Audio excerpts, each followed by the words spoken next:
Hey guys, welcome back to our channel. So for today's video, I'm gonna teach you how to import and export passwords from your iCloud keychain using iPhone. While there's no actual setting or option in importing and exporting passwords on iPhone, the thing with iCloud and iPhone is it asks for your permission to keep a newly used password to log into an account. And here we're going to try to log in with our Instagram account.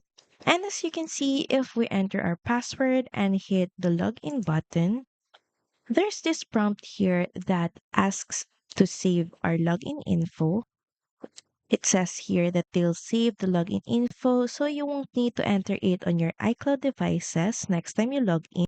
And that basically means that the password and other login information that you entered will then be stored on your iCloud keychain automatically. Almost the same as importing that password on your iCloud keychain. To proceed, just click on the Save button.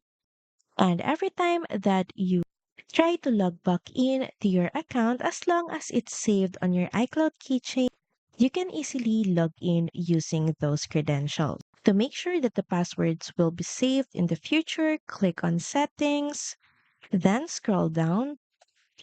Next is click on iCloud, click on Passwords, and make sure that Sync this iPhone is turned on. So that's pretty much it. Thank you very much for watching this video, and I'll see you again on the next one. Bye!